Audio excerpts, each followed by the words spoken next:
عليكم ورحمة الله وبركاته. بسم الله والحمد لله والصلاة والسلام على رسول الله وعلى آله وأصحابه ومن والاه وبعد.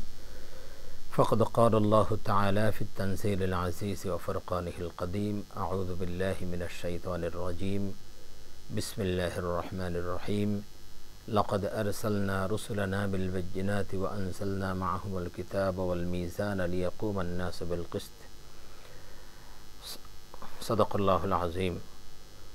সুপ্রিয় দর্শক শ্রোতা, এই মুহূর্তে দেশে অথবা প্রবাসে যে যেখান থেকে আমাদেরকে দেখছেন, আপনাদের সকলকে আন্তরিক প্রীতি, শুভেচ্ছা ও স্বাগত জানিয়ে শুরু করছি আপনাদের প্রিয় চ্যানেল বাংলা ভিশনের সাপ্তাহিক আয়োজন, আপনাদের প্রিয় আয়োজন প্রাত্যহিক জীবনে ইসলাম জিজ্ঞাসা জবাব। আর আপনাদের সাথে রয়েছে আমি নাজির মাহমুদ। দর্শক, আপনিও চাইলে আমাদের এই লাইভ অনুষ্ঠানে অংশগ্রহণ করতে পারেন।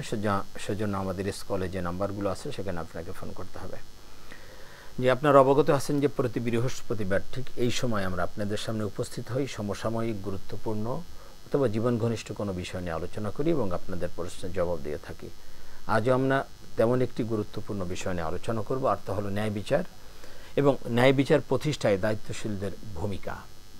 এই বিষয় নিয়ে আমরা আলোচনা করব। দেখুন, আল্লাহ রাব্বুল আলামিন কোরআনুল কারীমের মধ্যে বলছেন, লাকাদ আরসালনা রুসুলানা বিল বায়িনাত, আমি রসুলগণকে দুনিয়াতে প্রেরণ করেছি সত্যসহ, সুস্পষ্ট নিদর্শন সহ। ওয়া আনজালনা মাআহুমুল কিতাব ওয়াল মিজান লিয়াকুমান নাসু বিল কিসত, এবং আমি তাদেরকে কিতাব দিয়েছি আর ন্যায় বিচারের মানদণ্ড দান করেছি, যেন তারা পৃথিবীতে ন্যায় বিচার প্রতিষ্ঠা করতে পারে। এই জন্য ন্যায় বিচার প্রতিষ্ঠা এটা আল্লাহ রাব্বুল আলামিনের এক দিক নির্দেশনা এবং এটা সমাজ এবং জীবনকে সুন্দর করার জন্য অত্যাবশ্যক একটি বিষয়। সুতরাং এটা যখন ব্যাহত হয় তখন সমাজ অত্যাচার অনাচারে জর্জরিত হয়ে যায়। আমরা এই বিষয়ের উপর আলোচনা করব কোরআন এবং হাদিসের আলোকে। এই বিষয়ের উপর আলোচনার জন্য আজকে দেশের বরেণ্য দুজন ইসলামী চিন্তাবিদ আমাদের স্টুডিওতে আমন্ত্রিত হয়ে উপস্থিত হয়েছেন। চলুন তাদের সাথে পরিচিত হয়ে। আমার ডানে রয়েছেন আপনাদের সকলের পরিচিত ব্যক্তিত্ব, আন্তর্জাতিক খ্যাতিসম্পন্ন ইসলামী চিন্তাবিদ হযরত মাওলানা professor Mohammad Mukhtar Ahmad, director centre for religious studies, DIU। আসসালামু আলাইকুম ওয়া রাহমাতুল্লাহি ওয়া বারাকাতুহু। ওয়ালাইকুম আসসালাম ওয়া রাহমাতুল্লাহি ওয়া বারাকাতুহু। আমাদের সামনে আরও রয়েছেন বিশিষ্ট ইসলামী চিন্তাবিদ, শিক্ষাবিদ, মুহাদ্দিস হযরত মাওলানা আব্দুল গফফার মাক্কি, প্রধান মুহাদ্দিস তামিরুল মিল্লাত কামিল মাদ্রাসা, ঢাকা। আসসালামু আলাইকুম ওয়া রাহমাতুল্লাহি ওয়া বারাকাতুহু। ওয়ালাইকুম আসসালাম ওয়া রাহমাতুল্লাহি ওয়া বারাকাতুহু। জি, আপনারা কেমন আছেন? আলহামদুলিল্লাহ, বারাকাল্লাহু ফিক। আমি প্রথমে মুক্তার ভাইয়ের কাছে আসবো যে আসলে ন্যায় বিচার কি, আমরা সেটা জানবো। ন্যায় বিচার এবং ন্যায় বিচার প্রতিষ্ঠায় আমাদের যারা দায়িত্বশীল আছেন তাদের ভূমিকা কেমন থাকা উচিত, প্রথমে যদি বলতেন যে আসলে ন্যায় বিচারটা কি। বিসমিল্লাহ ওয়াসসালাতু ওয়াসসালামু আলা রাসূলিল্লাহ ওয়া আলা আলিহি ওয়া আসহাবিহি ওয়া মান ওয়ালা, মা বা'দ। ন্যায় বা যদি ন্যায্যতা বলি তাহলে এটাকে কোরআনে পরিভাষা বলা হয় আল আদল, যেটি আল্লাহ সুবহানাহু ওয়া তাআলার নির্দেশ, ইন্নাল্লাহা ইয়া'মুরু বিল আদলি ওয়াল ইহসান।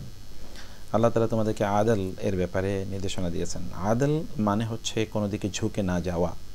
আদল মানে হচ্ছে কোনো দিকে ঝুঁকে না যাওয়া, একেবারে ব্যালেন্স যেটাকে বলা। যদি আমরা একটা দাঁড়িপাল্লা, এবং এই কারণে গোটা পৃথিবীতে কিন্তু আদল এর প্রতীক হিসেবে দাঁড়িপাল্লাকে ব্যবহার করা হয়।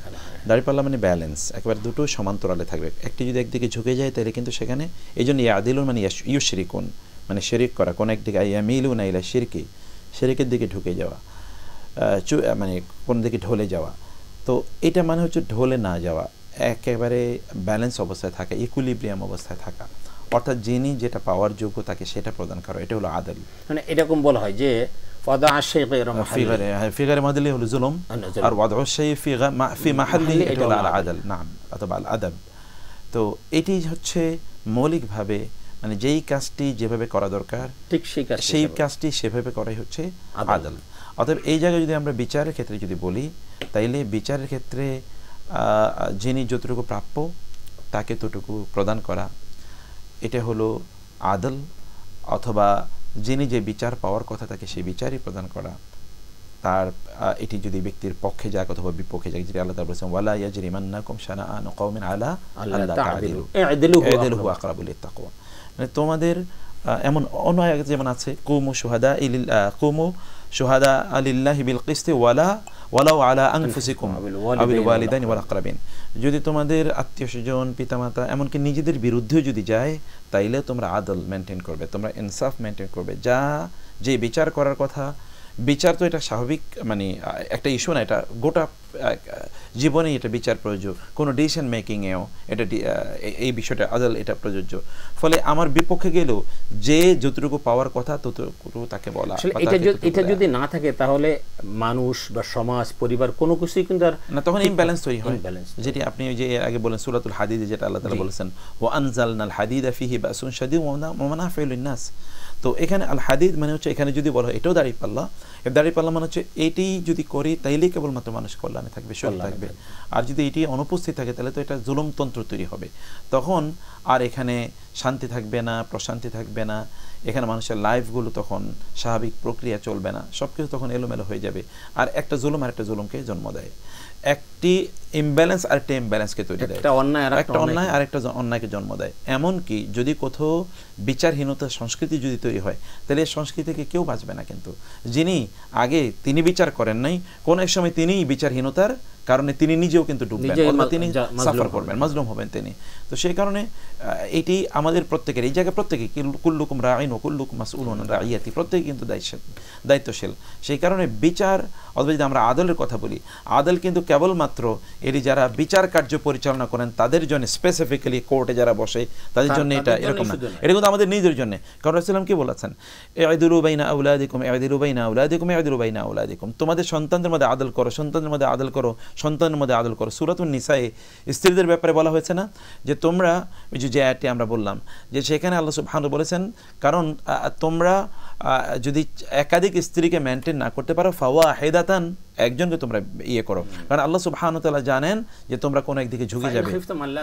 এই যে ফাইন কিফতুম আল্লাহ তাআদিলু, তাহলে এখানে কিন্তু আদলের কথাই বলা হয়েছে। যদি তোমরা একাধিক স্ত্রীর ক্ষেত্রে এটা আশঙ্কা করো যে তুমি আদল প্রতিষ্ঠিত করতে পারবে না, তাহলে একজন বিয়ে করো। তার মৌলিক ইস্যুটা হলো আদল, কিন্তু এটা মানব জীবনের এমন কোন ক্ষেত্র নাই যেখানে আদলের ব্যাপার নাই, সর্বক্ষেত্রে কিন্তু আদল আছে, সব জায়গায় আছে। এইজন্য আল্লাহর হাবিব সাল্লাল্লাহু আলাইহি ওয়াসাল্লাম ওটা কিন্তু আরেকটা যে আসসালাতু মা মালাকাত আইমানুকুম, যে তোমরা তো অধীনস্থদের ব্যাপারে সতর্ক থাকো, তাদের উপরে যেন কোনোভাবেই জুলুম না হয়, যেন তোমরা ইনসাফ করতে পারো। জি, আমি আবার আপনার কাছে আসবো। আমি মাওলানা আব্দুল গাফফার মাক্কি আপনার কাছে আসছি যে আমরা যে বিষয় নিয়ে আলোচনা করেছিলাম ন্যায় বিচার, ন্যায় বিচার আমরা শুনলাম আসলে ন্যায় বিচারটি কি, আপনি যদি কিছু বলেন যে ন্যায় বিচার আসলে এবং ন্যায় বিচার প্রতিষ্ঠা আসলে দায়িত্বশীল যারা আছে তাদের ভূমিকা কি? বিসমিল্লাহ আলহামদুলিল্লাহ ওয়াসসালাতু ওয়াসসালামু আলা রাসূলিল্লাহ। শুকরান জাযাকুমুল্লাহ খায়ের। চমৎকার আলোচনা করতেছিলাম ভাইজান। ন্যায় বিচারের কথা তো আসলে এসে গেছে, যেটা আরবিতে বলা হয় আদলুন, বিপরীত শব্দ জুলমুন। জুলমুন শব্দের অর্থ তো বলা হয়ে গেছে ওয়াদউ শাই ফি গায়রি মাহাল্লি, আদলুন ফি মাহাল্লি, যথাযথ যে জিনিসকে যেখানে রাখার নিয়ম, অর্থাৎ এক কথা ইআতাউ কুল্লি দি হাক্কিন হাক্কাহু, প্রত্যেকটা জিনিসের যে হক বা অধিকার রয়েছে সেই হককে তার নির্ধারিত স্থানে দেওয়ার নাম হচ্ছে আদল। এই ব্যাপারে ন্যায় বিচার প্রতিষ্ঠার ব্যাপারে দায়িত্বশীলের প্রথম ভূমিকা, অনেকগুলো ভূমিকা, তার অন্যতম হলো যে সর্বপ্রথম আদ-দাওয়াতু ইলাল্লাহ সুবহানাহু ওয়া তাআলা। আল্লাহ সুবহানাহু ওয়া তাআলা কত সুন্দরভাবে বলেন, ওয়ামান আহসানু কাওলাম মিম্মান দাআ ইলাল্লাহ ওয়া আমিলা সালিহান ওয়া ক্বালা ইন্নানি মিনাল মুসলিমিন। সর্বপ্রথম আল্লাহ সুবহানাহু ওয়া তাআলার দাওয়াতকে যে প্রতিষ্ঠা করা, এটাই হচ্ছে ন্যায় বিচারের ভিত্তিতে। এবং ন্যায় বিচার কায়েম করতে গেলে আল্লাহর দাওয়াতের বিকল্প এবং আল্লাহর দ্বীনের বিকল্প কোনো কিছু নেই। আল্লাহ সুবহানাহু ওয়া তাআলা যে 14টি মূল নীতি আল্লাহ সুবহানাহু সূরা বানী ইসরাঈলের মধ্যে দিয়েছেন, যে সমাজের শান্তি, শৃঙ্খলা, বিচার, ভারসাম্য, অর্থনৈতিক প্রতিষ্ঠার ব্যাপারে আল্লাহ সুবহানাহু ওয়া তাআলা সূরা বানী ইসরাঈলের 23 নম্বর আয়াত থেকে 37 নম্বর আয়াতে সুন্দরভাবে বলছেন। তার মধ্যে প্রথম হলো এই ওয়াকাদা রাব্বুকা আল্লা তা'বুদু ইল্লা ইয়াহু, সার্বক্ষণিক সর্ব অবস্থায় শিরক মুক্ত, বিদআত মুক্ত, খুরাফাত যেটা ধারণামূলক ধারণা করা, জুহালাত যেটা ইসলামের মধ্যে নয়, কোরআন এবং হাদিসের যেটা জানা না, অজ্ঞতা, এই সবগুলোকে মূলোৎপাদন করে একমাত্র আদ-দাওয়াতু ইলাল্লাহ সুবহানাহু ওয়া তাআলার দাওয়াতকে প্রতিষ্ঠা করা। দ্বিতীয় যেটা বলা হয়েছে সেটা হলো যে ন্যায় বিচার প্রতিষ্ঠা করা, দায়িত্ব হচ্ছে প্রথম কাজ ন্যায় বিচার প্রতিষ্ঠা। আল্লাহ সুবহানাহু ওয়া ইযা হাকামতুম বাইনান নাস আন তাহকুমু বিল আদল, যদি তোমরা বিচার করো, ফয়সালা করো, তাহলে ন্যায়সঙ্গতভাবেই সেখানে মানুষদেরকে হুকুম আহকাম দেবে। আল্লাহ সুবহানাহু ওয়া তাআলা অন্য আয়াতের মধ্যে বলেছেন, শুনবো অন্য জায়গায় একটা ফোন নিয়ে আসবো। জি, শুকরান। দর্শক আসসালামু আলাইকুম। আসসালামু আলাইকুম। ওয়ালাইকুম আসসালাম। বোন কে বলছেন, কোথেকে বলছেন? জি, আমি কাজীপুর থেকে শ্যামলী আক্তার বলছিলাম। জি, আপনার প্রশ্ন। জি হুজুর, আমার একটা প্রশ্ন হলো, আমি আগামী 26 তারিখ উমরায় যাচ্ছি। তো এখন এখানে উমরাতে যে তওয়াফ করার সময় দোয়া পড়তে হয়, একটা আছে রুহানে ইয়ামনি থেকে হাজার আসওয়াদ পর্যন্ত একটা দোয়া আছে, সেটা আমি জানি, কিন্তু সারাক্ষণ তওয়াফ করার সময় কোন দোয়াটা পড়তে হবে হুজুর, এবং সাফা মারওয়া দৌড়ানোর সময় কোন দোয়াটা পড়তে হবে, একটু যদি বলতেন। জি বোন, আপনি আমাদের সাথে থাকুন, ইনশাআল্লাহ আমরা প্রশ্নের জবাব দেব। জি, যেটা বলছিলেন। জি, এজন্য আল্লাহ সুবহানাহু ওয়া তাআলা কত সুন্দরভাবে বলেছেন, যাদেরকে মানে সর্বপ্রথম দায়িত্ব দেওয়া হবে, রাষ্ট্রীয় ক্ষমতা বিশেষ করে ন্যায় বিচার প্রতিষ্ঠার ক্ষেত্রে তাদেরকে 4টা জিনিস অবশ্যই বাস্তবায়ন করতে হবে। আল্লাহ সুবহানাহু ওয়া তাআলা ওয়াল্লাযীনা ইম্মাক্কান্নাহুম ফিল আরদি আকামুস সালাতা ওয়া আতাউয যাকাতা ওয়া আমারু বিল মা'রুফ ওয়া নাহাউ আনিল মুনকার ওয়ালিল্লাহি আকিবাতুল উমুর। সুতরাং যারাই দেশকে সুন্দরভাবে ন্যায় বিচার এবং ন্যায় বিচার প্রতিষ্ঠা করতে, সেই দায়িত্বশীল প্রথম ভূমিকা হচ্ছে 4টার মধ্যে প্রথম আল্লাহ পাক বলেছেন আল্লাযীনা মাক্কান্নাহুম ফিল আরদি আকামাস, আমি যাদেরকে জমিনে দায়িত্বশীল বানিয়েছি, দায়িত্বশীল এবং মাসউল বানিয়েছি। তাদের প্রথম কাজ সমাজ পরিচালনা, দেশ পরিচালনার জন্য আমি তাদেরকে দায়িত্ব দিলাম, তাদের 4টি কাজ অবশ্যই করতে হবে। প্রথম কাজ হলো আকামুস সালাহ, নামাজ সালাহ, নামাজ প্রতিষ্ঠা করা। দ্বিতীয় হচ্ছে ইতাউয যাকাত, যাকাত প্রদান করা। তৃতীয় হচ্ছে আল আমরু বিল মা'রুফ, সৎ কাজের আদেশ। চতুর্থ আন নাহু আনিল মুনকার, এই যে অশ্লীলতা, সমস্ত প্রকার ভয়াবহতা, খারাপ কাজ থেকে মানুষকে বিরত রাখা। এখন ভালো কাজের আদেশ করা, খারাপ কাজ থেকে বিরত রাখা, এটা তো নিজে আগে করতে হবে। নিজে যদি ভালো কাজ না করে তাহলে অন্যকে তো বললে সেটা শুনবে না। আবার নিজে যদি খারাপ থেকে বেঁচে না থাকে, নিজে খারাপ কাজ করতেছে আর অন্যজনকে খারাপ কাজ থেকে যদি বেঁচে থাকতে বলে, তাহলে তো সেটা হবে না।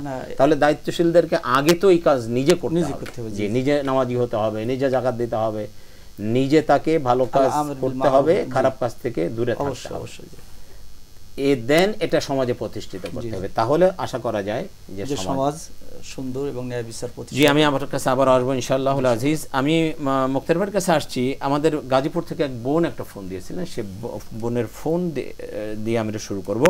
বোন উমরা যাচ্ছেন, বলছেন যে আমি তাড়াতাড়ি উমরা যাব। তো উনি বলছেন রুকনে ইয়ামিন থেকে হাজরা আসওয়াদ পর্যন্ত যে দোয়াটা, ওইটা উনি জানেন, রব্বানা আতিনা ফিদ দুনিয়া হাসানা ওয়া ফিল আখিরাতি হাসানা ওয়া কিনা আযাবান নার। এর সাথে আরেকটু আছে ওয়াদখিলনাল জান্নাত মাআল আবরার ইয়া আজিজ ইয়া গফফার ইয়া রাব্বুল আলামিন। চমৎকার একটি দোয়া। আমি মুক্তার ভাই, আমি মানে সবসময় বলে থাকি যেটা, যে ইসলামের মধ্যে এই দোয়ার চেয়ে উত্তম দোয়ার কোথাও আছে, এটা আমার চোখে পড়ে। সবচেয়ে বেশি দোয়া করতেন এবং রাসূলুল্লাহ সাল্লাল্লাহু আলাইহি ওয়াসাল্লাম, আয়েশা রাদিয়াল্লাহু আনহা, যে আল্লাহ রাসূল যখনই দোয়া করতেন তখন এই দোয়াটা করেন নাই এমন কোনো সময় হয় না, সবসময় তিনি এই দোয়াটা করতেন। যা হোক, তো এটা একটা।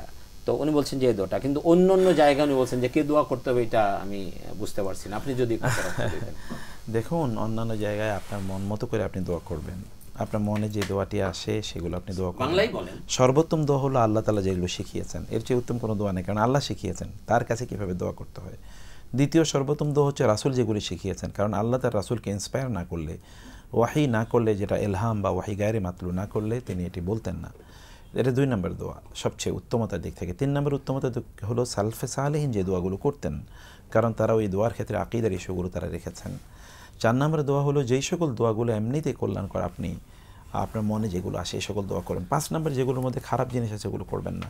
তো ফলে দোয়ার ক্ষেত্রে ল্যাঙ্গুয়েজ ইম্পর্টেন্ট, যদি এটা আল্লাহ এবং আল্লাহ রাসূলের বক্তব্যগুলো হয়, সেগুলো আপনি যদি পারেন মুখস্থ আপনি বলবেন, আদারওয়াইজ আপনার যা মনে চায় আপনি তা দোয়া করবেন। আপনার মাতৃভাষায় আপনি আল্লাহর কাছে যে দোয়া করবেন সেটাই আল্লাহ কবুল করে নেবেন। কিন্তু দোয়ার ক্ষেত্রে কেবল যেটা দরকার সেটা হলো একদম অন্তর থেকে দোয়া করা। জি, একেবারে মনের সাথে মিশিয়ে, ইখলাসের সাথে, আন্তরিকতার সাথে, আজিজি ইনকিসারি, তাওয়াদু এবং খুশু এর সাথে, খুদু এর সাথে আল্লাহ তাআলার কাছে দোয়া করা। আপনি যখন দোয়া করবেন আপনার মন মানসিকতার জন্য দুনিয়ার কোনো কিছুর প্রতি সম্পৃক্ত না থাকে, একনিষ্ঠভাবে একেবারে আল্লাহমুখী হয়ে আল্লাহর কাছে চাবেন, দেখবেন আল্লাহ ফিরাবে না। আর এই হাদিসটা তো আমরা স্পষ্ট জানি, শুধু যে এইখানে না, হাদিসটা আছে যেটা যে আল হাজ্জু ওয়াল উমরা আফদুল্লাহ ইন দাউহু আজাবাহুম ওয়া ইন ইস্তাগফিরু গফারা লাহুম। হাজী এবং উমরাকারীরা আল্লাহর সম্মানিত মেহমান দল, তারা যে দোয়া করবে সেই দোয়া আল্লাহ কবুল করবে, তারা ক্ষমা চাইবে তো আল্লাহ ক্ষমা করে দিবেন। সুতরাং বোন, আপনি বাড়ি থেকে যখন ইহরাম পরে যাবেন সেই সময় থেকে শুরু করে বাড়ি আসা পর্যন্ত যত জায়গায় যত দোয়া করবেন, এছাড়াও মুসাফিরের দোয়া কবুল হয়, মুসাফিরের দোয়া কবুল হয়, হারাম শরীফের বিভিন্ন জায়গায় দোয়া কবুল হয়ে থাকে।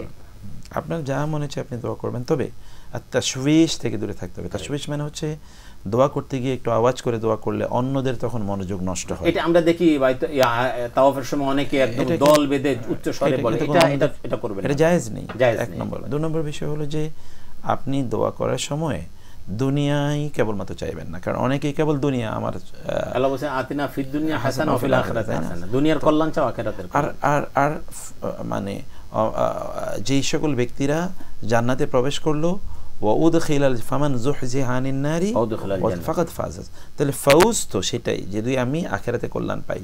অথবা আখিরাতে, এই কারণে আমাদের আখিরাতে কল্যাণটি এখানে রাখা দরকার, দুনিয়ার সব মাত্র চাইবেন না। 3 নম্বর বিষয় হলো একদল লোক আছে বই দেখে দেখে আরবি তিনি শুদ্ধ উচ্চারণ করতে পারেন না, তারপর এটা দেখে দেখে পড়েন, তাহলে অশুদ্ধ উচ্চারণ করা মানে আপনি ভুল দোয়া করলেন আল্লাহর কাছে, তাহলে ভুল জিনিস আপনি করবেন না, আপনার মতো করে আপনি দোয়া করবেন ইনশাআল্লাহ। 4 নম্বর যে বিষয়টা, আপনি অনেকে দেখবেন ওখানে যাওয়ার পরে সেলফি তুলে ছবি তুলে অস্থির করে ফেলতেছে, এটা করে আপনি আপনার উমরাকে নষ্ট করেন না বোন, খবরদার এই দিকে যাবেন না, খবরদার।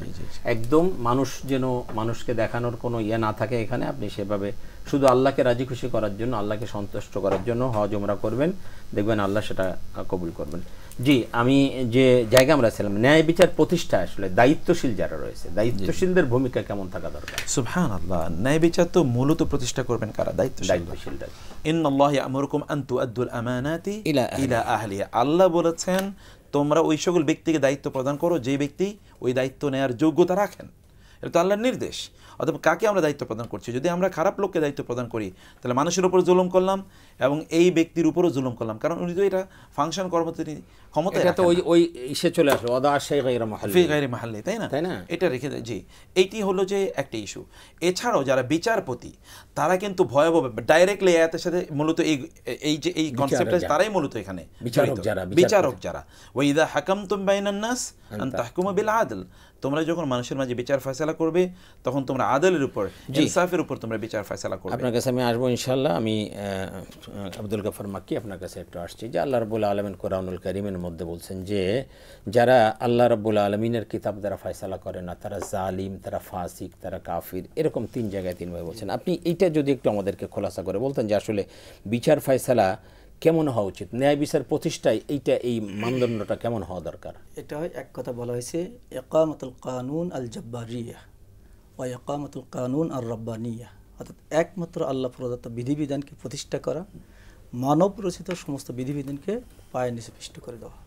এটা যদি না করে তার পরিণত ওইটাই যে 3টা আয়াতের কথা, ওয়ামাল্লাম ইয়াহকুম বিমা আনজালাল্লাহু ফাউলাইকা হুমুজ জালিমুন, আর যুলম ফি গায়রি মাহাল্লি ওয়াদি, যেটা জুলুমের কথা আমরা বলেছি।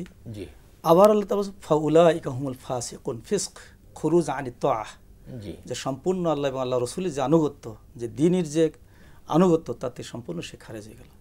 অক্ষান্তর একটা বলছেন ওয়ামাল্লাম ইয়াহকুম বিমা আনজালাল্লাহু ফাউলাইকা হুমুল কাফিরুন।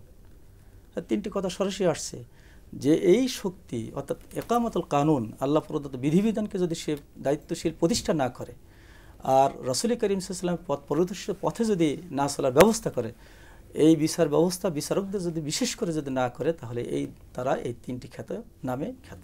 একটা হচ্ছে তারা ফাসেক, আরেকটা হচ্ছে তারা জালেম, আরেকটা হচ্ছে তারা কাফির। আমরা একটা ফোন নিয়ে আসবো আপনার কাছে। দর্শক আসসালামু আলাইকুম। আসসালামু আলাইকুম। ওয়ালাইকুম আসসালাম। বোন কে বলছেন, কোত্থেকে বলছেন? আমি ঢাকা থেকে বলছি। আমার মুক্তার স্যারের কাছে 3টা প্রশ্ন আছে। আচ্ছা। প্রথম প্রশ্ন হচ্ছে আত্মীয় বলতে কাদেরকে বোঝানো হয়, আর বিদ্বেষকারী জান্নাতে যাবে না, তো বিদ্বেষ বলতে কি বোঝায়? জি, এবং বর্তমান পরিস্থিতিতে আপনাদের মতো ভালো এবং ইমানদার ব্যক্তি কেন ক্ষমতায় আসেন না, সেটা আমার একটু জিজ্ঞাসা। জি, আসসালামু আলাইকুম। ধন্যবাদ আপনাকে বোন, আপনি আমাদের সাথে থাকুন। মুক্তার ভাইকে যেহেতু আপনি প্রশ্ন করছেন, মুক্তার ভাই ইনশাল্লাহ জবাব দিবে। জি, আমরা যে আলোচনায় ছিলাম যে আসলে আমাদের তাহলে সমাজে মূলত আমরা যদি দেখি যে সমাজে ন্যায় বিচার প্রতিষ্ঠা করতে গেলে মূলত দায়িত্বশীল যারা তাদের মধ্যে সে আল্লাহর ভয়টা থাকতে হবে এবং আল্লাহ দিন প্রতিষ্ঠা এবং আল্লাহ রাব্বুল আলামিনের কাছেও যে তাকে জবাবদিহি করতে হবে, সেও যে একদিন জবাবের মুখোমুখি হবে, তাকেও যে বিচারের কাঠগড়ায় দাঁড়াতে হবে, এই ভয়টা অনুভূতিটা তার মধ্যে থাকতে হবে। তাই না হলে আসলে সে কখনো ন্যায় বিচার করতে পারবে না এবং সমাজে শান্তি ও শৃঙ্খলা আসবে না। জি, আমি আবারও আপনার কাছে আসবো। মুখতার আহমেদ, আপনার কাছে আসছি। আমাদের এক বোন ঢাকা থেকে প্রশ্ন করছেন, 3টে প্রশ্ন। আত্মীয় কারা আসলে? এই যে আত্মীয়তার সম্পর্ক ছিন্নকারী জান্নাতে যাবে না, এটা স্পষ্ট করে বলা হয়েছে। যে আল্লাহ রাসূল সাল্লাল্লাহু আলাইহি ওয়াসাল্লাম বলছেন যে সালাসাতুন কদ হারামাল্লাহু, আল্লাহ পাক 3 শ্রেণীর মানুষের জন্য জান্নাত হারাম করে দিয়েছেন, তার মধ্যে একজন হলো আত্মীয়তার সম্পর্ক ছিন্নকারী। এজন্য উনি বলতেছেন আসলে আত্মীয় কারা এই ক্ষেত্রে? দেখুন, কোরআনে আল্লাহ তাআলা বলেছেন ওয়াত্তাকুল্লাহ আল্লাযী তাসাআলুনা বিহি ওয়াল আরহাম। তাহলে আত্মীয়তার সম্পর্ক তৈরি মূলত রেহেমের উপর ভিত্তি করে। রেহেমটা কি? মায়ের গর্ভ। মায়ের গর্ভের উপর ভিত্তি করে আত্মীয়তা তৈরি হয়। মায়ের গর্ভের উপর ভিত্তি করে আত্মীয়তার দুটো দিক থাকে। একটা দিক হচ্ছে কি বাবার দিক, আর দিক হলো মায়ের দিক। বাবার দিক মানে হচ্ছে কারা? এ বাবা, বাবার বাবা, বাবার বোন, বাবার ভাই এবং বাবার সন্তানরা যারা আছেন, এইটা হলো কি একটা রিলেশন। আমরা এইভাবে বলতে পারি দাদা, চাচা, ফুফু, মানে বাপের দিক থেকে যারা আছে, বাবার আত্মীয়, এবং এটা আমরা বলছি ব্লাড রিলেটিভ যারা আছে। 2 নম্বর ইস্যু হচ্ছে আপনার মায়ের দিক থেকে। মায়ের আত্মীয় কে আছে? মায়ের বাবা, নানা নানি এবং খালা এবং মামা, এরা হচ্ছে মায়ের দিক থেকে আত্মীয়। এরপরে কি একটা সেকেন্ড জেনারেশন আছে, যেটা আল্লাহ সুবহানাহু ওয়া তাআলা বলেছেন এদের সাথে রিলেটিং যারা আছেন। ফলে আত্মীয়তার সময় একটা হচ্ছে যাবিল কুরবা, একেবারে নিকটাত্মীয় এরকম আছে, এই যেটা কোরআন আল্লাহ সুবহানাহু ওয়া তাআলা আকরাবিন, মানে সবচেয়ে নিকটাত্মীয়। এরপর আবার একটু দূরাত্মীয় আছে, যারা যে কাজিনদের কথা বলছি, এর কিন্তু একটু দূরাত্মীয়ের বিষয় আছে। তো এইটা হলো আত্মীয়তা। অতএব মায়ের কোরআনে আল্লাহ সুবহানাহু ওয়া তাআলা তার নাম কিন্তু আর রহমান এবং আর রহিম কিন্তু এই রেহেম থেকে এসেছে, এবং রেহেমকে তিনি প্রথম সৃষ্টি করেছেন, এটা বলা হয়েছে। এবং তিনি বলেছেন, রেহেম তুমি সন্তুষ্ট কিনা, তোমার সাথে যার সম্পর্ক থাকে আমি তার সাথে সম্পর্ক রাখলাম, এবং তোমার সাথে যে সম্পর্ক রাখবে আমি তার সাথে সম্পর্ক ছিন্ন করলাম। এই কারণে হাদিসে এসেছে লা ইয়াদখুলুল জান্নাতা কাত্তাউন অথবা কাতিউর রাহিমি। অথবা আত্মীয়তা বলতে আমরা এদেরকে বোঝাচ্ছি। আর বিদ্বেষের এক্ষেত্রে আমি একটু বলবো যে এটা তো মূলত এই আত্মীয় যাদেরকে আত্মীয়তার সম্পর্ক ছিন্ন করলে, কিন্তু বৈবাহিক সূত্রে যে আত্মীয় থাকে এটা আরেকটা আত্মীয়তা আছে। এটা হচ্ছে মৌলিক আত্মীয়, যেটা কোরআনে যে মৌলিক আত্মীয়তার ব্যাপারে বলা হয়েছে। এর সাথে বৈবাহিক আত্মীয়তা আছে। বৈবাহিক আত্মীয়তার সাথে সেখানে বেসিক্যালি জড়িত হচ্ছে শ্বশুর এবং শাশুড়ি, এবং তাদের সাথে তাদের যারা অফস্প্রিং, মানে তাদের যারা চিলড্রেন আছে, যেমন সেখানে কি আপনার মানে তার স্ত্রীর ভাই এবং বোন, তারা যারা আছেন তারা এই আত্মীয়। বিশেষ করে এখানে শ্বশুর হচ্ছে প্রথম পরমাত্মীয়, তারপরে অন্যরা সেখানে সেকেন্ডারি আত্মীয় হিসেবে তারা সেখানে আসেন। তো মৌলিকভাবে কোরআন যখন আত্মীয়তার কথা বলে তখন কিন্তু 1 নম্বর আত্মীয়তার কথা বলে, এবং আমরা যদি এই ব্লাডের সাথে, মানে ওই রাহেমের সাথে, মায়ের গর্ভের সাথে, জরায়ুর সাথে সম্পৃক্ত। শুধু তাই না, কেউ যদি মারা যায় তাহলে তার সম্পত্তির মালিক হয় কে? এরাই কেবলমাত্র হয়। ওনারা কিন্তু মালিক হয় না, কোনো অবস্থায় তারা মালিকানার কাছেও আসে না, আসতে পারে না। মানে শ্বশুর শাশুড়ির কথা বলছি, কোনো অবস্থায় মালিকানার কাছেও তারা আসে না, বা শালা অথবা যদি শালিকা আমরা বলি, এরা কিন্তু কোনো অবস্থায় মালিকানার কাছে আসে না। আমাদের একটা মুক্তার ভাই এখানে একটু বলতে, আমাদের একটা ধারণা আমরা যেটা করে থাকি, আমাদের প্র্যাকটিস যেটা, সেটা হলো যে আত্মীয় আমার সাথে ভালো আচরণ করছে, সুতরাং আমিও তার সাথে ভালো আচরণ। আত্মীয় খারাপ আচরণ করছে তো আমি আরো বেশি খারাপ আচরণ করছি, এই জায়গাটা আসলে আমাদের না, এটা তো একেবারে ভুল। রাসূলকে এই প্রশ্ন করা হয়, তখন যে বলেছেন লাইসাল ওয়াসিলু বিল মুকাফি ওয়ালাকিনাল ওয়াসিলুল্লাযী ইযা কাতাআর রাহিমা ইযা কাতাআহু ওয়াসালা, মানে উত্তম, মানে মূলত আত্মীয়তা সম্পর্ক কে রক্ষা করে? যার সাথে সম্পর্ক ছিন্ন করা হলো তারপরে তিনি কি সম্পর্ক রাখছেন। কেউ যদি কথা না, তো যিনি সম্পর্ক ছিন্ন করেন তার সাথে সম্পর্ক ছিন্ন করে, তাহলে রিসিপ্রোকেশন, মানে তিনি যা করেন আমি তাই করলাম, তাহলে তো ইদফা বিল্লাতি হিয়া আহসানুস সাইয়্যা হলো না, মানে এটা আত্মীয়তার সম্পর্ক রক্ষাকারী হলো না। আত্মীয়তার সম্পর্ক রক্ষাকারী হলো ওই ব্যক্তি যে আত্মীয় তোমার সাথে খারাপ আচরণ করার পরেও তুমি তার সাথে সম্পর্ক বজায় রাখো। চমৎকার বলছিলেন। উনি দ্বিতীয় প্রশ্ন করেছে, হিংসা, বিদ্বেষটা কি? যেটা কোরআনে বলেছে আল বাগদা, যেটাকে বিদ্বেষ বলা হচ্ছে। বাগদা মানে হচ্ছে কাউকে আমরা খুবই অপছন্দ করি, জি, অপছন্দতার কারণে তার প্রতি আমার যে ঘৃণা তৈরি হয়েছে, এবং এই ঘৃণার উপর ভিত্তি করে তার প্রতি যে আমার আচরণ, মানে খারাপ আচরণ হয়েছে অথবা অন্যায় করি, এই জিনিসটা হলো আল বাগদা। এটা হচ্ছে আল হাসাদ, হিংসা। হিংসা তো একটা ভিন্ন জিনিস। হিংসা হচ্ছে কারো কিছু আছে এই কারণে আমি তাকে হিংসা করছি। আর বাগদা কিন্তু তা না। বাগদা হচ্ছে আমি তাকে অপছন্দ করছি, বিভিন্ন কারণে তাকে অপছন্দ। সে আমার দলের লোক না, সে আমার আদর্শের লোক না, সে আমাকে মানে দেখলে দাঁড়ায় যায় না, আমার পাশ হয়ে সালাম করে না, আমার জয়ে ধ্বনি গায় না, আমার ফেরকার লোক না, ইত্যাদি বিভিন্ন কারণে। ফেরকার লোক না হওয়ার কারণে, আমার দলের লোক না হওয়ার কারণে অনেক ভালো মানুষের উপরে সে জুলুম করে। এটা কিন্তু ওই বাগদা থেকে, এই বাগদা। অতএব বাগদাটি এই কারণে শয়তান কিন্তু এই কাজটা করে। শয়তান কিন্তু কি করে, শাইতানু ইউকিউ বাইনাকুমুল আদাওয়াতা ওয়াল বাগদা ফিল খামরি ওয়াল মাইসির। অতএব আল আদাওয়া ওয়াল বাগদা, বাগদা তৈরি করা কিন্তু শয়তানের কাজ। এবং এই জন্য রাসূল সাল্লাল্লাহু আলাইহি ওয়াসাল্লাম বলেছেন যে তোমাদের উপর, তোমাদের দিকে আল হাসাদ ওয়াল বাগদা এমনভাবে ছুটে আসবে যে এটা বন্যার পানির চেয়েও তোমাদের কাছে বেশি ছুটে আসবে, এরকম কথা আছে। আল্লাহ থেকে আমাদেরকে হেফাজত করুন। ইমানদার কারা এবং ইমানদাররা ক্ষমতায় যেতে পারছে না কেন? আমার বোনের প্রশ্ন। দেখুন, সবসময় ইমানদাররা ক্ষমতায় থাকবে এটা নট নেসেসারিলি। ইমানদাররা ক্ষমতাকে আমরা যদি সালফে সালিনের দিকে তাকাই, তারা বরং এটাকে অ্যাভয়েড করেছেন। সহিহ বুখারীতে একটা হাদিস আছে, সেটা হাসান বিন আলী রাদিয়াল্লাহু তাআলা আনহুমার ব্যাপারে। রাসূল সাল্লাল্লাহু আলাইহি ওয়াসাল্লাম বলেছেন, ইন্না ইবনি হাযা সাইয়্যিদ ولعل الله يصلح به بين فئتين عظيمتين من المسلمين। তিনি বলেছিলেন আমার এই নাতিটা এটা নেতা, প্রকৃত নেতা, কারণ এর মাধ্যমে আল্লাহ সুবহানাহু ওয়া তাআলা মুসলিমদের মধ্যকার দুটো বিবাদমান গোত্রের মধ্যে কি করবেন, সংশোধন করে দেবেন। এবং তাই হয়েছে, যেটি আপনার মুআবিয়া রাদিয়াল্লাহু তাআলা আনহু এবং আলী রাদিয়াল্লাহু তাআলার মধ্যে যেই বিবাদটা ছিল, এই বিবাদটি কিন্তু হাসান রাদিয়াল্লাহু তাআলা পরবর্তী সমাধান করে দিয়েছেন। কিভাবে? তিনি মুআবিয়াকে বললেন রাদিয়াল্লাহু তাআলা আনহু যে আপনি শাসন পরিচালনা করেন, আমাদের বংশের জন্য এটা যায় না, আমাদের বংশের সাথে এটা যায় না, এবং তিনি সেখান থেকে কুইট করলেন। অতএব রাষ্ট্র বা পরিচালনা করাটাই কেবল ফ্রন্ট লাইনে থেকে পরিচালনা করাটাই পরিচালনা করা নয়, পেছনে ব্যাকগ্রাউন্ডে অনেক লোক থাকে যারা এটা পরিচালনা করে, এবং আলেমরা সেই কাজটা করছে আল্লাহর রহমতে। ঠিক আছে, কিন্তু আমার প্রশ্ন হলো যে আমরা যদি আল্লাহর রাসূল সাল্লাল্লাহু আলাইহি ওয়াসাল্লামের ইন্তেকালের পরে দেখি যে আবু বকর রাদিয়াল্লাহু আনহু, ওমর রাদিয়াল্লাহু আনহু, উসমান রাদিয়াল্লাহু আনহু, এবং পরবর্তীতে আমরা যদি ওমর দ্য সেকেন্ডের কথা দেখি, ওমর বিন আব্দুল আজিজ, তারা এবং পরবর্তীতে অনেক খলিফাই ছিলেন যারা আসলে ইসলামের আদর্শকে প্রতিষ্ঠার জন্য সারা জীবন সংগ্রাম করেছেন। তাহলে মানে আমরা সেইটা কি আমি এই জায়গায় একটা তাত্ত্বিক আলোচনা যেতে চেয়েছিলাম না, জাযাকাল্লাহ খায়র, আপনি নিয়ে এসেছেন অনেক ডিপার আলোচনায়। এই জায়গায় প্রথমত যে বক্তব্য, তা হলো যে আনফর্চুনেটলি আমাদের এই সমাজটাকে গত 15-20 বছর ধরে ভয়াবহ একটি ইসলাম বিদ্বেষী সেকুলার সমাজে রূপান্তর করা হয়েছে। গত 15 থেকে 20 বছর পর্যন্ত ভয়াবহভাবে একটা ইসলাম বিদ্বেষী সমাজ এখানে তৈরি করা হয়েছে। আলেম ওলামা দেখলেই তুচ্ছতাচ্ছিল্য করা, আলেমদেরকে দেখলেই তাদেরকে হিয়মান্য করা, হ্যাঁ করা তাদেরকে, এবং তাদেরকে বড় কোনো প্রোগ্রাম বা কোনো আয়োজনে তাদেরকে না দেয়া। আপনি যে বিশ্ববিদ্যালয়ে চাকরি অধ্যত, মানে যেখানে আপনি আছেন, আপনি যে বিশ্ববিদ্যালয়কে রিপ্রেজেন্ট করেন, আমি যে বিশ্ববিদ্যালয়কে রিপ্রেজেন্ট করি যেখানে আমি পড়াশোনা করেছি, ওইখানে তো আমরা সর্বোচ্চ নম্বর নিয়ে আমরা সবচেয়ে ভালো সাবজেক্টে যেতে পারিনি। টিচার হিসেবে আমাদেরকে নিয়োগ দেওয়া হয় নাই, কারণ কি? একটাই কারণ হচ্ছে এই দলের লোক না। একথাই তো করা হয়েছে, আমাদেরকে বহুভাবে আলেমদেরকে নিগৃহীত করা হয়েছে। তাহলে আমরা কিভাবে যাব? এটা কারণ কি? এটা একটা ভয়াবহ প্রতিক্রিয়াশীল, আমরা বলবো প্রগতিশীল এর নামে ভয়াবহ প্রতিক্রিয়াশীল একটা গোষ্ঠী এটাকে পরিচালনা করেছে, যার কারণে তাদেরকে স্কোপ দেয় নাই। এ কারণে আমরা সেখানে যেতে পারিনি। আদারওয়াইজ আলেমদের সে শক্তি নাই, তারাই তো রাষ্ট্র কীভাবে পরিচালনা করবে এই যোগ্যতা তাদের সবচেয়ে বেশি আছে। এটা একটা এক্সটার্নাল কথা বললাম। ইন্টারনাল একটা কথা হচ্ছে যে আলেমদেরকে এই দায়িত্বটুকু থেকে দূরে রাখার কারণে এই জায়গায় অত পরিমাণ লোক তৈরি হয় নাই।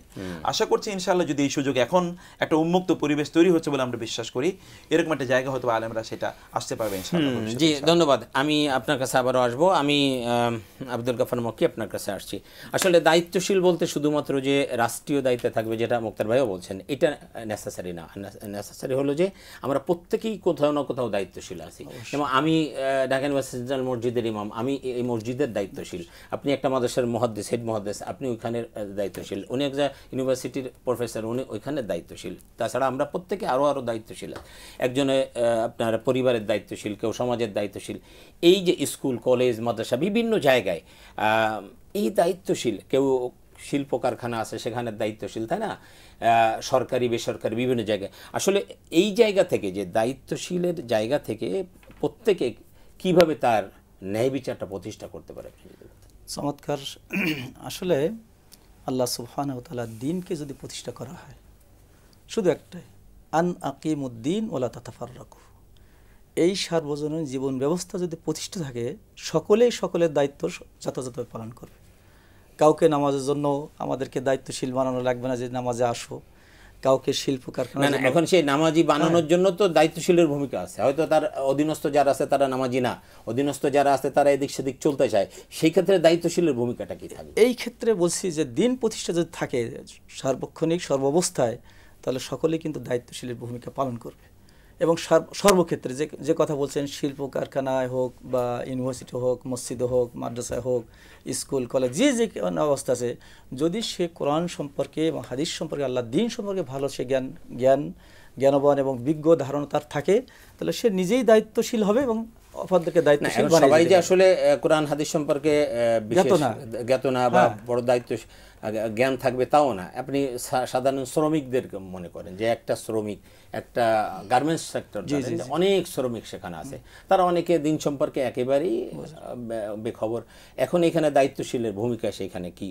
এই জন্য সেখানে সকলকে নিয়ে হয়তো আমাদের কয়েকটা কাজ করা যেতে পারে। এক নম্বর হলো তাদেরকে যে ইসলাম এবং দিন সম্পর্কে এবং তার দায়িত্ব সম্পর্কে এবং আমার দায়িত্ব সম্পর্কে প্রথম বোঝানো, জি, এটাও করা যেতে পারে। 2 নম্বর, তাকে প্র্যাকটিক্যাল একদম কাজে কলমে দেখাই দেওয়া যে তুমি এই কাজটি করবো, আমি এই কাজটি করবো, তার মাধ্যমে সে দায়িত্বশীল হতে পারে তার ব্যাপারে। 3 নম্বর, তার আইন ভঙ্গ করবে না, অন্যায় কিছু করবে না, ন্যায়ের পথে সবসময় থাকবে। শুধু তাই নয়, যদি সে মনে করে যে আমার কাজের ব্যাপারে আমি কোনো ফাঁকি দিচ্ছি, সেই ফাঁকিটুকু তাকে বুঝিয়ে দেওয়া একটা দায়িত্বশীলতার কাজ। এবং আমরা একটা ফোন নিয়ে আসবো আপনার কাছে। দর্শক আসসালামু আলাইকুম। হ্যালো, আসসালামু আলাইকুম। ওয়ালাইকুম আসসালাম। আপনি একটু আরেকটু জোরে বলেন। জি জি হুজুর, আমি আগে একবার প্রশ্ন করেছিলাম আপনাদেরকে। আমার 2টা ছেলে, কিন্তু আমি আমার বড় ছেলেকে দিয়ে খুব অত্যাচার আর কি। তো আমি এখন আমার কিছু টাকা আছে ব্যক্তিগত, আমি আমার ছোট ছেলেটাকে একটু বেশি দিতে চাই, তাকে দিতে পারবো? জি ধন্যবাদ, আপনি আমাদের সাথে থাকুন। মুক্তার ভাইয়ের কাছে আসছি। উনি বলছেন, শুনছেন 2 ছেলে ওনার। জি, বড় ছেলেটা দ্বারা উনি নির্যাতিত বললেন যিনি, তো এখন ছোট ছেলেটাকে উনি একটু বেশি দিতে চান সম্পদটা, এটা দিতে পারবেন? না না, এটা দিতে পারবেন না। কারণ হলো হাদিসে শাইউদিলু বাইনা আওলাদিকুম ফাইন্নী লা উশহিদু আলা জাওরিন, 2টো বর্ণনা আছে। রাসূলুল্লাহ বলেছেন যে আমি কোনো জুলুমের আমি সাক্ষী হতে চাই না, এবং তোমরা তোমাদের সন্তানদের মাঝে আদল মেনটেন করো।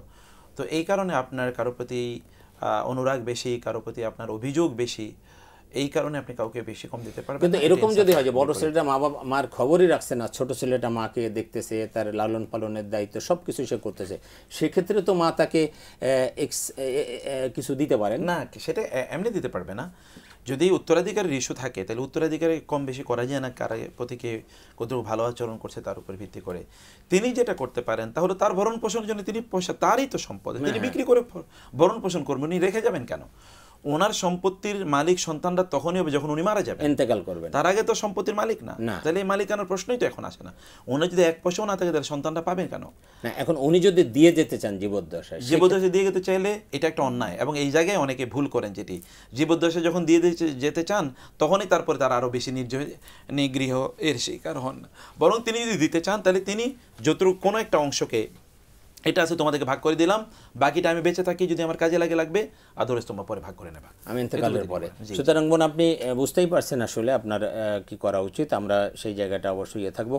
আর আমি আরেকটা জিনিস দেখছি যে সন্তান মানে সাধারণত এরকম যখন হয়, বোনের ক্ষেত্রে না হোক, মানে সম্পদ যখন মা অথবা বাবা সম্পদ যখন সন্তানদেরকে লিখে দিয়ে দেন, এরপরে কিন্তু মা বাবা একেবারে এই কথা বললাম, এরপরে কেউ খবর রাখে না, এরপরে নিগৃহীত থাকে, অনেক সময় তাকে মানুষের কাছে হাত পাততে হয়, দাঁড়ে দাঁড়ে মানুষের হাত, কারণ শরিয়া বিরোধী কাজ। শরিয়া বিরোধী কাজ। শরিয়া বলছে মানুষ মারা যাওয়ার পর মিরাস বন্টন হবে, ইদা হাদারাল কিসমাতা উলুল কুরবা। তো আল কিসমা কখন? যখন ব্যক্তি মারা যায়। এবং এই জন্য হলো যে আল্লাহ রাব্বুল আলামিন এই জায়গাটা, অর্থাৎ এই বন্টন নীতিটা নিজে বন্টন করে দিয়েছেন, একেবারে নিজে বন্টন করে দিয়েছেন। সূরা নিসার মধ্যে আল্লাহ পাক একেবারে পুঙ্খানুপুঙ্খরূপে কে কতটুকু পাবে মারা যাওয়ার পরে, ছেলে কতটুকু পাবে, মেয়ে কতটুকু পাবে, তার বাবা কতটুকু পাবে, স্ত্রী কত, একেবারে। সুতরাং এইটা নিজের হাতে তুলে না নেওয়া, বরং এইভাবেই রেখে যাওয়া। আপনি ইন্তেকালের পরে শরী অনুযায়ী তারা যার যতটুকু পাওনা তারা পেয়ে যাবে। জি ধন্যবাদ। আপনি আমার আজকের আলোচনার বিষয় আপনি যদি বলতেন। আমি লাস্ট এখানে একটা বিষয় একটু বলতে চাই, তাহলে যে বৈষম্য, এটা কিন্তু ইনসাফ বিরোধী, বিরোধী, অবশ্যই বিরোধী। বৈষম্য ইনসাফ বিরোধী। আমার বাবা আমার দাদা কোনো এক সময় যুদ্ধ করে গেছেন, এই কারণে আমার 14 গোষ্ঠী সেটার সুযোগ সুবিধা তারা অব্যাহতভাবে পেতে থাকবেন, এটা একটা ভয়াবহ বৈষম্য এবং এটা কিন্তু ইনসাফ বিরোধী। এই কারণে যেই ব্যক্তি যতটুকু পাওয়ার যোগ্য তাকে ততটুকু দেয়া, যার যতটুকু তার ফুরসত পাওয়ার সুযোগ পাওয়ার কথা তাকে ততটুকুই দেয়া। এখন তার চেয়ে বেশি দেশের তাকে প্রতি না, প্রদান করা। এখানে একটা বিষয় হলো দেশের প্রতি আমার বিশেষ অবদান ছিল, সেক্ষেত্রে তো সেটা দেশ- আমি পাবো, দেশ আমাকে কিছু দিতে সেটা পারে, আমি পাবো। বা আমার পরবর্তী প্রজন্ম না, আমার পরবর্তী প্রজন্ম তো এখানে কোনো কন্ট্রিবিউশন, আমার পরবর্তী প্রজন্ম তো ডাকাত হতে পারে, আমার পরবর্তী প্রজন্ম তো ডাকাত হতে পারে, কন্ট্রিবিউশন করছি আমি, আমার পরবর্তী প্রজন্মের এখানে কি আছে? তার ওখানে কিছুই পাওয়ার কোনো সুযোগই নেই। পরবর্তী প্রজন্ম যদি যোগ্য হয়, পরবর্তী প্রজন্ম এটা তো যোগ্যতার issue। যোগ্যতার ভিত্তিতে আমি যোগ্য হলে আমি পাবো, আপনি যোগ্য হলে আপনি পাবেন, কিন্তু এইটাকে পাশ কাটিয়ে আমার বাবা দাদা কি করেছে তার জন্য পৃথিবীতে দাদা এবং বাবা এর কোনো অবদান কি কোরআনে হাদিসে কোথাও আছে? ওয়াজিরাতু ওয়াজরা উখরা, কারো ইস্যু কেউ পাবে না, এটা প্রত্যেকেরই বহন করবে, প্রত্যেকেরই তার নিজের দায়িত্ব, তাকে করতে হবে। তিনি এটার জন্য যোগ্য হবেন, তিনি এটা পাবেন। অতএব আমি একটা অযোগ্য লোকের, তিনি আমার দাদা ওরকম ছিল দেখে আমি অযোগ্যতা সত্ত্বেও আমি এটা যাবা, এটার সাথে অধিকার কার সম্পৃক্ত? বাংলাদেশে যদি হয় 18 কোটি মানুষের অধিকার সম্পৃক্ত। আপনার দায়িত্বশীল, আমি অন্য কাউকে বানানোর এই অধিকার আমাকে কে দিয়েছে? এই অধিকার তো আমি কেবলমাত্র জাস্টিসের উপর ভিত্তি করে করতে পারবো, আমার চয়েসের উপর ভিত্তি করে, আমার ভালো লাগার উপর ভিত্তি করে আমি তো আপনার অধিকার ক্ষুণ্ণ করতে পারি না। এবং এই কারণে একটি রাষ্ট্রীয় অবকাঠামো তখন ধ্বংস হয়ে যায়, রাষ্ট্রীয় ম্যানেজমেন্ট, একটা সেন্ট্রাল, তখন সিস্টেমগুলো একেবারে ধ্বংস হয়ে যায়। এই বৈষম্য কিন্তু একটা জুলুমের একটা অস্ত্র এবং এটা আদল এবং ইনসাফের মানে ন্যায়পরায়ণতার বিপরীত একটা জিনিস। এবং এই কারণে আল্লাহ সুবহানাহু ওয়া তাআলা যে ইন্নাল্লাহা ইয়ামুরুকুম আন তুআদ্দুল আমানাতি ইলা আহলিহা, এটি আল্লাহ তাআলা বলেছেন যে তোমরা দায়িত্বশীল। এবং এই কারণে রাসূল সাল্লাল্লাহু আলাইহি ওয়াসাল্লাম কি বলেছেন, যখন একজন এসে প্রশ্ন করলেন মাতা সাআতু ইয়া রাসূলুল্লাহ, তখন কখন কিয়ামত হবে? তিনি বললেন যখন কিয়ামত অনুষ্ঠিত হবে যখন ইজা উসসিদাল আমরু ইলা গায়রি আহলিহি ফান্তাজিরিস সাআ, যখন অযোগ্য লোকের কোনো দায়িত্ব দেওয়া হবে তখন কিয়ামত অনুষ্ঠিত হবে। এখন আমরা তো এরকম একটা জায়গায় আছি। তারা আবার বলছেন যখন আমানতের খেয়ানত, আমানতের খেয়ানত কখন হবে? যে যখন ইযা দুইয়াতিল আমানাতু, মাতা দুইয়াতিল আমানাতু ইযা উসসিদাল আমরু ইলা গায়রি, অর্থাৎ আমানতের খেয়ানত যখন হবে তখন তোমরা কিয়ামতের জন্য অপেক্ষা করো। সাহাবা বললেন ইয়া রাসূলুল্লাহ, আমানতের খেয়ানত কখন হবে? বলে আমানতের খেয়ানত তখন হবে যখন অযোগ্য লোকদেরকে দায়িত্ব দেবে। এবং আসলে এটাই, এটা ঘটনা এখনই ঘটছে, অযোগ্য লোককে যখন দায়িত্ব দেওয়া হয় তখন আমানত বলতে আর কিছু থাকে না, আমানত থাকেই না, কারণ মূল প্রথমেই তো আমানত ধ্বংস করা হয়েছে। আমানত ইন্না খায়রা মান ইস্তাজারতাল কাওয়িয়ুল আমিন, তো এখানে তো আমানতদারিতা ইস্যু আছে, একটা দায়িত্ব কিন্তু আমানত। আর এই আমানত ধ্বংসের কারণেই আমরা দেখি যে লক্ষ লক্ষ কোটি টাকা বিদেশে পাচার হয়ে যাচ্ছে, চুরি করতেছে, গোটা অব্যবস্থা হচ্ছে, একটা ব্যর্থ রাষ্ট্র পরিণত হয় কখন? এই কারণে হয়। যে আপনি যদি আজকে আমাদের বিষয়ের উপরে সার্বিকভাবে 1 মিনিট কিছু বলেন। জি, এটা রাসূল করিম সাল্লাল্লাহু আলাইহি ওয়াসাল্লামের জামানায় আল মারআতুল মাখজুমিয়া, যে মহিলা চুরি করলো, তার সুপারিশের ব্যাপারে আল্লাহ রাসূলের কাছে কেউ যাওয়ার সাহস পেল না। সকলে বলে হিব্বু রাসূলিল্লাহি সাল্লাল্লাহু আলাইহি ওয়াসাল্লাম উসামা বিন যায়েদ। তখন তিনি যখন যাচ্ছেন রাসূল করিম সাল্লাল্লাহু আলাইহি ওয়াসাল্লাম বলেন আতাশফাউ লিহাদ্দিন হুদুদিল্লাহ, আল্লাহ একটা সীমারেখার ব্যাপারে, যে মহিলা চুরি করছে তার সেই সীমারেখার ব্যাপারে তুমি আমার কাছে সুপারিশ করতে আসছো? সবাই করছিল চুরি করছে, তারকে মাফ করে দেওয়া।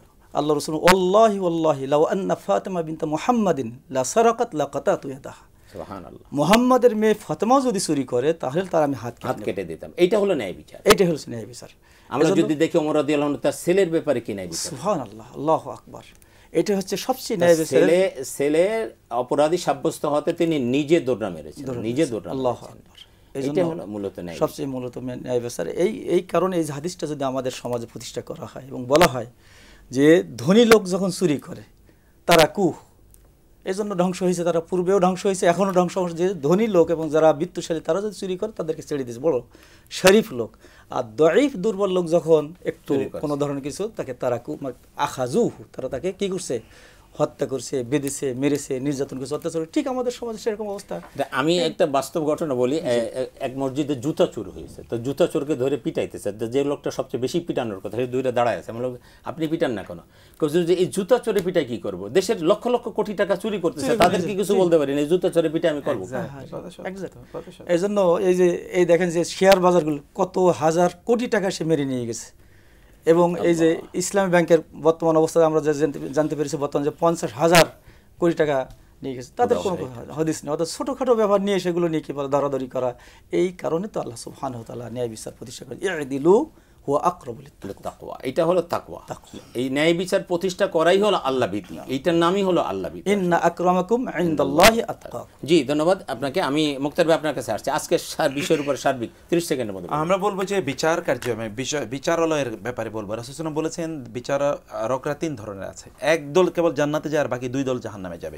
যে ব্যক্তি সত্য অনুসারে বিচার করে, যারা বিচার কাজে আছেন তাদেরকে এই বিষয়টা মাথায় রাখতে হবে যে, এবং কোনো জাতি পবিত্র হবে না এবং কল্যাণপ্রাপ্ত হবে না যদি বিচারকটা ঠিকমতো কাজ না করে। বিচারকদেরকে বলবো যে আপনারা আপনাদের দায়িত্বগুলো ঠিকমতো পালন করুন, কোনো অবস্থায় যেন কোনো লোক আপনাদের ওইখানে গিয়ে বিক্ষুব্ধ না হয়, তারা যেন সেখানে আপনি একটু যদি বলে দিতেন 3 ধরনের। এক ধরনের জান্নাতে যাবে তারা কারা, এবং এক ধরনের জানেন যিনি সত্য বুঝেছেন এবং সত্য অনুসারে তিনি বিচার করেছেন, আরেকজন সত্য বুঝেছেন এবং সত্য অনুসারে বিচার করেন নাই, আরেকজন সত্য বুঝে নাই বিচার ভুল করেছে। সে তো বুঝেই নাই, কারণ ও কাজ, সে তো দলীয় আনুগত্যকে নিয়ে ওখানে বিচারপতি হয়েছে, তার তো যোগ্যতার ভিত্তিতে সে হয় নাই, অতএব সে কি বিচার কাজ, সে তো বুঝেই না এখানে কি। কেউ কেউ তো আবার বলে যে আমরা কি বিচারক, স্বাধীন না কি স্বাধীনতাকে আমি বিচারক বা এরকম কিছু। জি জি, না, প্রতিশ্রুতিবদ্ধ বিচারক, প্রতিজ্ঞাবদ্ধ বিচারক, এরকম এগুলো আমানতের খেয়ানত। এটাই হচ্ছে মূলত আদাল এবং ইনসাফের বিরোধিতা, এবং এগুলি হলো জুলুম। এটাই হলো জুলুমতন্ত্র। জুলুমতন্ত্র প্রতিষ্ঠিত হয় 2টা জায়গায়, একটা হচ্ছে বিচারালয় জুলুমতন্ত্র তৈরি হয়, আর হচ্ছে এক্সিকিউটিভ লেভেলে, মানে হচ্ছে যারা প্রশাসন পরিচালনা করেন, এই 2 জায়গায় বিচার মূলত জুলুমতন্ত্র তৈরি হয়। আর আমরা এরকম একটা জুলুমতন্ত্রের মধ্যেই ছিলাম, মানে অর্থাৎ ন্যায় বিচার যেখানে সবচেয়ে বেশি থাকার কথা ছিল, অর্থাৎ প্রশাসনিক জায়গায় এবং আদালতে, সেই জায়গাগুলোই সবচেয়ে বেশি ক্ষতিগ্রস্ত হয়ে গেছে। এবং মূলত যারা জালিম, আপনার যদি ইতিহাস খুঁজি, যারা জালিম দেখা যাবে যে তারা এই 2টা জায়গায় আসলে ধ্বংস করেছে। সর্বপ্রথম এই 2 জায়গা ধ্বংস করে, কারণ তারা জানে এই 2টা জায়গা ধ্বংস করতে পারলে সে লেন্দি করতে পারবে, তার বেশি দিন সে টিকিয়ে রাখতে পারবে। যে আপনাদের উভয়কে অনেক ধন্যবাদ, অনেক মূল্যবান কথা বলেছেন। প্রিয় দর্শক, আমরা অনুষ্ঠানের শেষ দিকে চলে এসেছি। আসলে আমরা যেটা বুঝলাম যে আমাদের সমাজের সর্বত্র ন্যায় বিচার প্রতিষ্ঠা করা অত্যন্ত জরুরি। আপনি দেখেন, একজন মানুষের সর্বশেষ আশ্রয়স্থল, মানে তার বিচার পাওয়ার, তার জুলুম থেকে, নির্যাতন থেকে পরিত্রাণ পাওয়ার সর্বশেষ জায়গা হলো আদালত। সেখানেও যদি একজন মানুষ বিচার না পায়, আর আদালতে ন্যায় বিচার প্রতিষ্ঠার জন্য আর একটা বিষয় খুব জরুরি, সেটা হলো সাক্ষী, যেটা আমি আসলে তাদেরকে, অর্থাৎ আমাদের গেস্টদেরকে প্রশ্ন করার ইচ্ছা ছিল কিন্তু সময়ের অভাবে করতে পারি নাই। সাক্ষী, এখানে সত্য সাক্ষ্য দেওয়া। আল্লাহ রাব্বুল আলামিন যারা সাক্ষী দেন তাদেরকে বলছেন যে তোমরা যে কোনো পরিস্থিতিতে সত্য সাক্ষ্য দেবে। এটা যদি তোমার নিজের বিপরীতে যায়, তোমার আত্মীয় স্বজনের বিপরীতে যায়, তাও তুমি সত্য সাক্ষ্য দেবে। সুতরাং সাক্ষ্য এটা, আর আমাদের দেশের আদালতে সাক্ষী কিনতে পাওয়া যায়, টাকা দিলে সে সাক্ষী দেয়। সে জীবনে কোনো দিন দেখে নেই, মিথ্যা সাক্ষী গড়গড় করে, মানে উকিলদের শিখানো সাক্ষী সে দিয়ে দিচ্ছে। আস্তাগফিরুল্লাহ আল আযীম। কোথায় আছি আমরা? অথচ আল্লাহ পাক কি বলছেন, মা ইয়ালফিযু মিন কাওলিন ইল্লা লাদাইহি রাকিবুন আতীদ। তোমাদের প্রত্যেকের এমন কোনো কথা নাই যেটা লিখে রাখা হচ্ছে না, তুমি যা বলতেছো সব লিখে রাখা হচ্ছে। আমরা একটু যেন সেটাকে ভয় পাই। আল্লাহ রাসূল সাল্লাল্লাহু আলাইহি ওয়াসাল্লাম বলছেন, বিচারকদের দায়িত্বটা কত, এটা যদি তারা জানতো তাহলে একটা খেজুর ভাগ করে দেওয়ার মতো দায়িত্ব সে নিত না, এত কঠিন। সুতরাং আসুন আমরা ন্যায় বিচার প্রতিষ্ঠা করি, সমাজকে শান্তি শৃঙ্খলার দিকে এগিয়ে নিয়ে যাই। আল্লাহ আমাদেরকে তৌফিক দান করুন। আপনাদের এহকালীন পরকালীন কল্যাণ কামনা করে আগামী অনুষ্ঠান দেখার সাদর আমন্ত্রণ জানিয়ে আজকের মতো শেষ করছি। আল্লাহ হাফিজ। আসসালামু আলাইকুম ওয়া রাহমাতুল্লাহি ওয়া বারাকাতুহু।